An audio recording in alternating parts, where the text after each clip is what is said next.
बहनों भाइयों, आप लोगों का हार्दिक स्वागत है। मैं डॉक्टर शरद जेटली न्यूयॉर्क से अपनी कार्डियो 360 वीडियो सीरीज जो मुनीमीटर हेल्थ की चैनल पर फेसबुक और यूट्यूब पर दिखाई जा रही हैं, उस पर आपका स्वागत करते हुए मैं आज का विषय डायबिटीज़ क्या है उस विषय में आप लोगों के सामने बातचीत करना चाहता हूं। तो उम्मीद है आप लोगों को जानकारी कुछ मिलेगी और कुछ लाभ होगा। तो आइए ये जानें कि डायबिटीज़ क्या है। सर्वप्रथम ये देखिए कि शुगर जो है आपकी शरीर में जिस तरीके से नमक की मात्रा होती है या किसी भी वस्तु की मात्रा हर शरीर में होती है, उसी तरीके से शुगर की भी एक मात्रा होती है। उसकी रेंज जो कहते हैं 80 टू 110 या 80 से 110। जब 110 से ऊपर होती है तो उस व्यक्ति को डायबिटीज़ की शंका है या डायबिटीज़ हो चुकी है।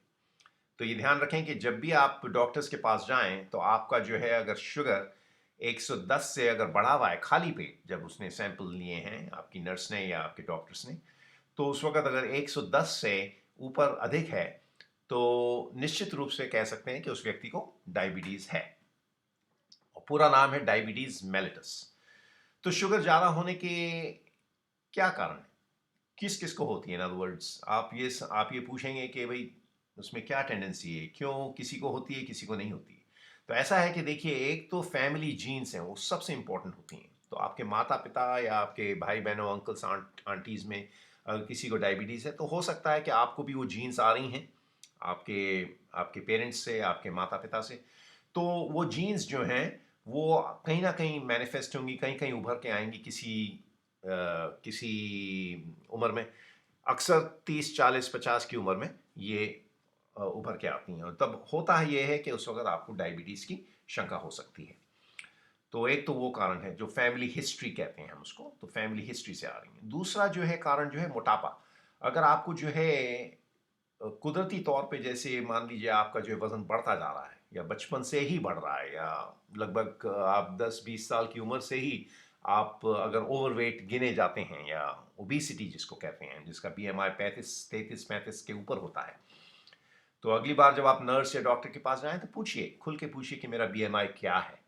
तो आपको बताएंगे बॉडी मास इंडेक्स क्या है। वो हाइट के हिसाब से होता है, वो उनके पास एक टेबल होगा, तो टेबल में देख के आपको बता देंगे कि आपका बीएमआई 25 है तो नॉर्मल है, 26 है तो थोड़ा सा बढ़ना शुरू हुआ है, 29 30 होता है तो ओवरवेट गिना जाता है, और 33 और 35 के ऊपर तो ओबेसिटी कहते हैं उसको, तो वो तो अधिक मोटापा हो जाता है।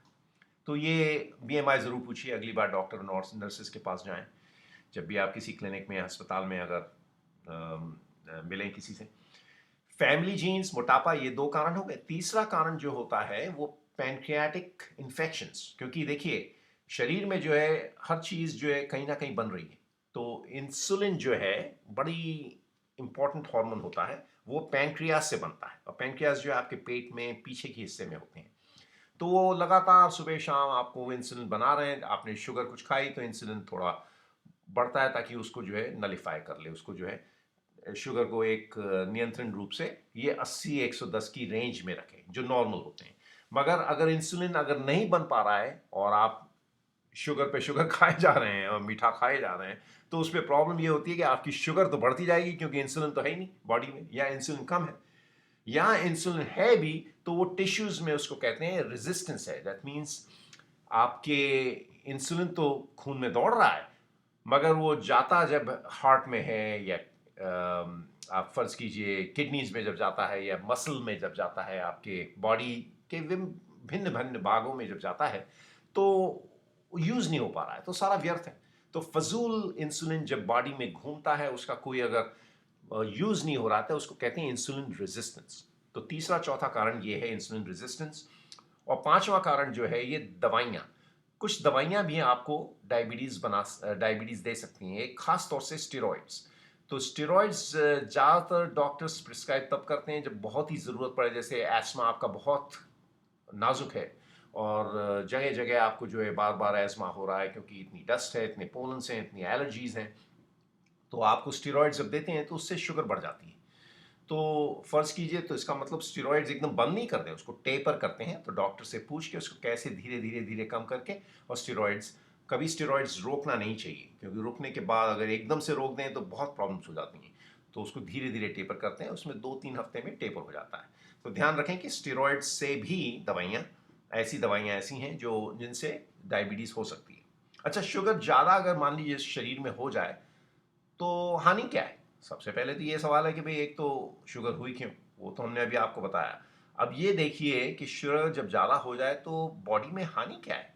भई, तो ये भी समझिए कि उसमें जो है उसके सिम्पटम्स शुरू हो जाते हैं। क्या होता है कि प्यास ज़्यादा लगती है, भूख ज़्यादा लगती है, पेशाब भी ज़्यादा होने लगता है, रात को बार-बार 1-1 घंटे में, आधे-आधे घंटे में उठना पड़ता है। तो रात भर जो है नींद नहीं आती है, घबराहट शुरू हो जाती है, चक्कर आते हैं दिन में। आँखों में कमज़ोरी हो जाती है क्योंकि धुंधला-सा दिखाई देना शुरू होता है, कैटरैक्ट्स ज़रा जल्दी बढ़ जाते हैं 50 साल की उम्र के पश्चात। और कई इन्फेक्शंस, खासतौर से स्किन इन्फेक्शंस हैं या यूरिनरी ट्रैक्ट इन्फेक्शंस हैं, जिनको हम पेशाब के रास्ते के इन्फेक्शंस कहते हैं, या आँखों के या कानों के इन्फेक्शंस विशेषकर, वो नॉर्मल एंटीबायोटिक से आप ट्रीट नहीं कर पाते। उनके लिए इंट्रावीनस एंटीबायोटिक्स देनी ही पड़ती हैं क्योंकि इतना वो इन्फेक्शन जो है आसानी से कंट्रोल नहीं आता। तो जब वो नहीं आता है तो वो भी एक शंका होती है, उससे भी जाके शुगर अगर आप चेक करें तो शुगर आपकी बढ़ी हुई दिखेगी और आपको पता लगेगा कि आपको डायबिटीज़ है। कभी-कभी डायबिटीज़ जो है एनुअल एग्जामिनेशन, आप जैसे सालाना किसी फिजिकल एग्जामिनेशन या क्लिनिकल एग्जामिनेशन में आप जाएं और जाके अपना टेस्ट कराएं डॉक्टर के यहाँ, तो वहाँ पर भी पता लग सकती है क्योंकि हो सकता है कभी सिम्टम्स ना हो, तो वो बड़ी अर्ली डायबिटीज़ होती है और बड़ी अच्छी बात है कि आपने जाके अपने ब्लड तो चेक तो कराएं। ऐसा नहीं कि आपने इतने सारे सिम्टम्स लक्षण होने के बाद जो है जाके अब आप ट्रीट कर रहे हैं, तब तक तो डायबिटीज़ बहुत बढ़ जाती है।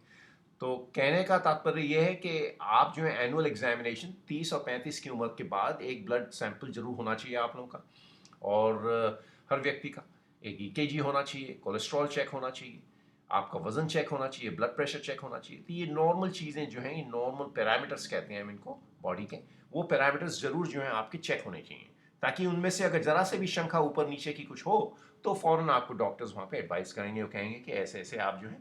तो इसको कहते हैं प्रिवेंटिव मेडिसिन या प्रिवेंटिव कार्डियोलॉजी। तो मैं इस विषय विषय पे इस विशेषकर जो है बहुत ध्यान देता हूँ अपने मरीजों का। मेरा 35-40 साल का जो तजुर्बा जो अधिकतर यहाँ न्यूयॉर्क में और अमेरिका में रहा है, तो मैंने अक्सर अपने मरीजों को जो है इसी तरीके से देखा है, ताकि मैं एक तरीके से उनकी अगर डायबिटीज़ अगर है उनकी फैमिली हिस्ट्री में, तो मैं ज़रूर जो है उनकी जो है विशेषकर परवाह करता हूँ। और मान लीजिए अगर उनको ऑलरेडी डायबिटीज़ हो चुकी है तो फिर तो उनका ट्रीटमेंट जल्दी ही से जल्दी शुरू भी होना चाहिए। हाँ, ये ध्यान रखें कि ये एक हार्ट की जैसी नसें मैंने दिखाई हैं, तो इन नसों को रुकने का जो एक संभावना बढ़ जाती है, तो इसलिए एंजाइना हो जाता है और हार्ट अटैक हो जाता है। तो कभी-कभी एंजाइना हार्ट अटैक इतना बढ़ जाता है कि बीच में स्टेंट लगाना पड़ता है, जैसे मैं राइट साइड में आपको दिखा रहा हूँ। तो ये एक स्टेंट, जिससे कहते हैं स्प्रिंग जैसा एक स्टेंट, जैसे बॉल पॉइंट का एक स्प्रिंग होता है, वैसा बारीक सा एक स्प्रिंग जो है यहाँ नस में डाल देते हैं ताकि नस खुल जाए, ताकि खून फिर दौड़ने लग जाता है। देखा आपने? तो यहाँ पर जो है स्टेंट खुल गया है और ये जो है प्लैक इसको कहते हैं। तो ये नीला जो मैंने दिखाया है इसको प्लैक कहते हैं। और ये प्लैक ये एक परत हो जाती है जो अंदर जमा हो जाती है हर नस में, हार्ट की नस में, ब्रेन की नस में, फ़र्ज़ कीजिए किडनी की नसों में। तो ये सारी चीज़ें जो हैं डायबिटीज़ से ही आगे कॉम्प्लिकेशंस होते हैं। तो ध्यान रखें कि एंजाइना, हार्ट अटैक, स्ट्रोक जिसे हम लकवा कहते हैं, या किडनी फेलियर अगर हो जाए, तो ये तीनों चारों चीज़ें जो हैं आपके वाइटल्स ऑर्गन्स हैं, बड़े इंपॉर्टेंट ऑर्गन्स हैं, बड़े भिन्न भिन्न अच्छे इंपॉर्टेंट पार्ट्स हैं आपकी बॉडी के। और ये तो पार्ट ज़रूर, जिस तरीके से हर कार के एक एक कुछ पार्ट्स ऐसे होते हैं कि उसके बगैर तो कार दौड़ती नहीं है, वही होता है कि शरीर में जो है ये पार्ट्स जो है बड़े इंपॉर्टेंट होते हैं। और अगर नुस्ख इसमें आ जाए तो फिर वो खर शुरू हो ही जाती है, आप समझ जाएं। तो मतलब कहने का है कि जल्दी से जल्दी इनके ऊपर गौर करें, जल्दी से जल्दी इनको ट्रीट करें, और इनके प्रिवेंशन और इनके आगे ट्रीटमेंट्स में अगले दूसरे वीडियोस में आपको बताऊंगा। और उम्मीद है आप लोगों को कुछ लाभ हुआ इससे, इस जानकारी से। मैं एक बार फिर से धन्यवाद देता हूँ मुनि मीटर हेल्थ चैनल, जो फेसबुक और यूट्यूब पे आपको के माध्यम से आप तक मैं पहुँच रहा हूँ अपनी कार्डियो 360 वीडियो सीरीज़ लेके। मैं उसके लिए बहुत आभारी हूँ।